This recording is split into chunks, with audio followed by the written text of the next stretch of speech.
मुर्दे के नाम जमीन चढ़ाकर की हेरा फेरी। तबादले के बाद न्यायिक तहसीलदार ने कर दिए एक पक्षी आदेश। जी हां, पूरा मामला कानपुर सदर तहसील का है। सदर तहसील में नायाब तहसीलदार कानूनगो व लेखपाल ने निराधार रूप से एक मृत महिला के नाम भूमि खतौनी में चढ़ा दी। फर्जी दस्तावेज तैयार कर भूमि को 3 पात्रों के नाम विक्रय किया गया।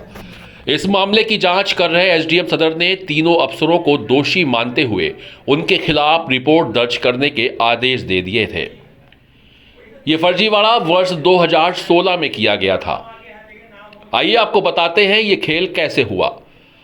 पहले मृतक का नाम हटाया गया, फिर विरासती हक दिला तीनों बेटी का नाम खतौनी में चढ़ाया और एक महिला का नाम और जोड़ दिया गया। फिर मिली भगत करके मृतक महिला के नाम भूमि को जगह पारिवारिक विरासती के नाम कर दिया गया। और 1994 बुढ़िया मर चुकी।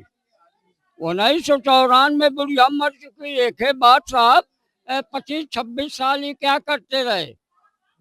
और हमारा विरासत हो गई थी 2012 में 21 का। 17 साल बाद हम विरासत हमारी गई तहसीली से। और ये जब नाम कटवाए 2017 में। किसने कटवाया नाम? अधिकारी। क्या अधिकारी कोई नाम है?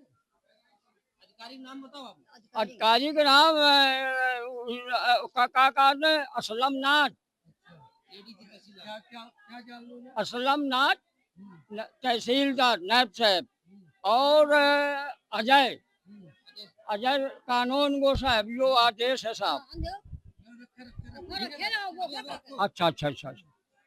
और लेखपाल देवेन, इन लोगों ने मिलकर क्या किया? दलीप दलीप सचान क्या किया इन लोगों ने? लेखपाल। नाम कटाया नहीं ना, क्या किया इन बता लोगों दो ने? ना। इन्होंने हमारा नाम कटवा ले देकर पैसा देकर कटवा ली। किसके नाम चढ़ा? किसके नाम चढ़ा दी जमीन? जमीन मरे आदमी के नाम चढ़ाए, फिर बुढ़िया के नाम अपने। फिर एक के बाद जब हमारा विरासत हो गई और एक के बाद जब नाम कटवाए तो फिर बुढ़िया के नाम चली गई जमीन। व्यक्ति था वो। फिर महीनों तक मृतक महिला का नाम खतौनी में रहने दिया और बाद में हटा दिया। वही मृतका नन्नी देवी की तीनों बेटियां को उनकी मां की जमीन विरासत में मिलनी थी, लेकिन परिजनों द्वारा कूट रचित दस्तावेजों के माध्यम से जमीन पर कब्जा कर लिया गया। आरोप है कि मृतका नन्नी देवी के ससुराल के बाबूराम और उनके भतीजों ने मिली भगत कर इस जमीन को अपने नाम चढ़ा लिया था। इस फर्जीवाड़े को लेकर मामला न्यायालय में विचाराधीन है। पीड़ित पक्ष के अनुसार न्यायिक तहसीलदार के समक्ष 17 जून को दोनों पक्षों को बुलाकर बहस होनी थी, लेकिन पीड़िता के अधिवक्ता कुछ कारणवश उपस्थित नहीं हो सके। उन्होंने 3 से 4 दिनों का समय मांगा था ताकि वे पक्ष ठीक से अपने आप को प्रस्तुत कर सके। आश्चर्यजनक रूप से जब 22 जून को अधिवक्ता फाइल लेने पहुंचे तो पहले उन्हें फाइल नहीं सौंपी गई। बाद में जब बड़ी मुश्किल से फाइल प्राप्त हुई तो उसमें चौंकाने वाला तथ्य सामने आया। वो तथ्य ये था कि न्यायिक तहसीलदार का तबादला 16 जून को हो चुका था, फिर भी 17 जून को आदेश पारित कर दिया गया और परवाना भी चढ़ा दिया गया। पीड़ित पक्ष का आरोप है कि उन्हें उचित सुनवाई का अवसर नहीं दिया गया और एक पक्षी आदेश पारित कर दिया गया है, जो कि न्याय की मूल भावना के विरुद्ध है। अब पीड़ित नन्नी देवी की बेटियां एक बार फिर से न्याय की गुहार लेकर अधिकारियों के चक्कर काट रही हैं। वे इस आदेश की निष्पक्ष जांच की मांग कर रही हैं ताकि सच्चाई सामने आ सके और दोषियों पर कार्रवाई हो सके। फिलहाल ये तो आने वाला भविष्य तय करेगा कि पीड़िता को न्याय मिल पाता है या फिर नहीं। मामला मेरा नाम आदित्य कुमार द्विवेदी है। मैं लगभग 30 सालों से कानपुर कचहरी में वकालत करता हूँ। जो ये प्रकरण आया है, ये नन्ही देवी का, जी। इस पूरे प्रकरण में क्या मामला? नन्ही देवी कल्याणपुर नरवल की संक्रमणी में करीब 8.5 बीघा जमीन की संक्रमणी भूमिधर थी। उनकी मृत्यु के बाद उनकी 3 बेटी झर्री, चमेली और ननकी, 3 लोगों के नाम वरासत दर्ज हुई। वरासत दर्ज होने के बाद करीब 4 साल बाद एक वसीयत के आधार पर राम बाबू वगैरह ने दाखिल किया। वो विरासत जो थी वो क्या फर्जी थी कि नहीं, वरासत सगी बेटियों की थी, वो एडमिटेड है, वो कहीं चैलेंज नहीं किया गया कि ये बेटियां नहीं हैं। लेकिन एक वसीयत के आधार पर 2009 में दाखिल किया गया, उनकी मृत्यु के करीब 5 साल बाद वसीयत की गई। उस वसीयत में जो वसीयत के हाशिए के गवाह होते हैं, उनके बयान अंकित किए गए। उन बयानों में मजिस्ट्रेट के सिग्नेचर नहीं है, इसलिए उन बयानों की मान्यता नहीं होनी चाहिए। इसके बावजूद कैलाश नाथ यादव उस समय तत्कालीन नायब तहसीलदार न्यायिक थे, उनके द्वारा आदेश पारित किया गया और उसमें त्रुटि ये की गई कि जो दर्ज खातेदार थे उनको सम्मन तक नहीं दिया गया, जबकि वो दर्ज खातेदार थे, वरासत के आधार पर उनका नाम दर्ज था, तो उनको पक्ष सुना जाना चाहिए था, इसके बाद आदेश करना चाहिए था। इस संबंध में एक मुकदमा 156(3) में झर्री देवी वगैरह के द्वारा नायब तहसीलदार और तत्कालीन लेखपालों के खिलाफ दर्ज कराया गया, उसकी विवेचना प्रचलित है। इसके बाद उसमें रेस्टोरेशन डाला गया। रेस्टोरेशन नायब तहसीलदार उन्हीं कैलाश यादव ने ही खारिज कर दिया। इसके बाद एसडीएम के यहाँ अपील हुई। अपील में यह कहा गया कि दोनों पक्षों को सुनने के बाद इस पर दोबारा आदेश किया जाए।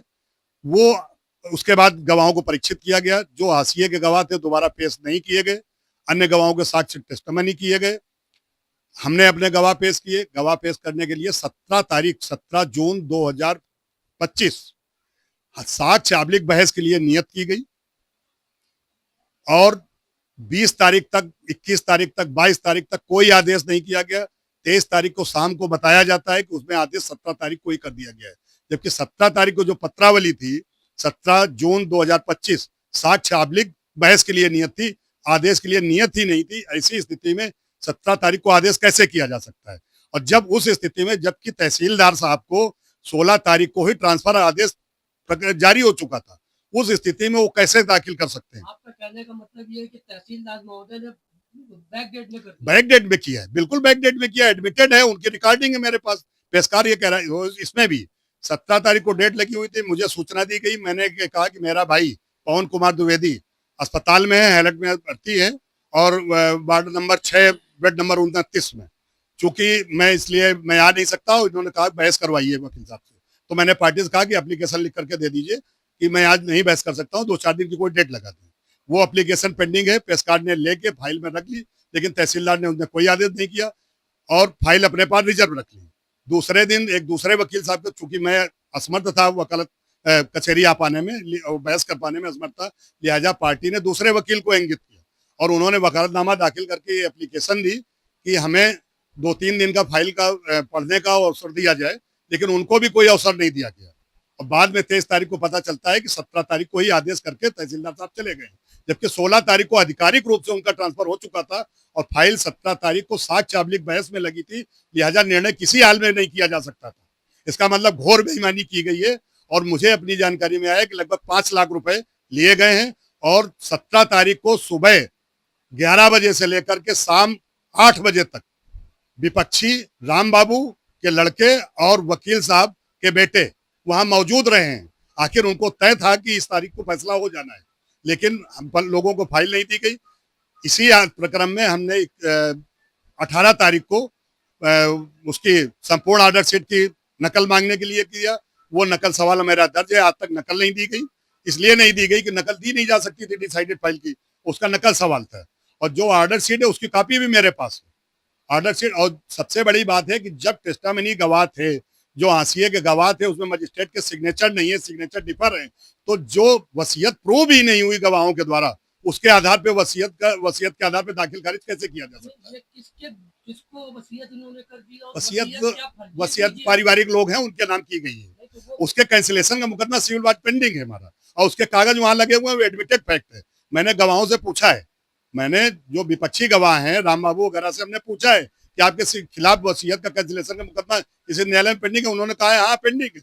ऐसी स्थिति में जब सिविल कोर्ट में पेंडिंग हो, ऐसी स्थिति में किसी भी न्यायिक तहसीलदार को आदेश नहीं करना चाहिए था। अगर कर भी दिया है, अगर करते भी तो कम से कम सुनने का अवसर तो देते। सुनने का अवसर ही नहीं दिया। साक्ष्य आबलिक बहस के लिए लगाई और 17 तारीख को फैसला कर दिया और उसमें डेट की कटिंग की गई है।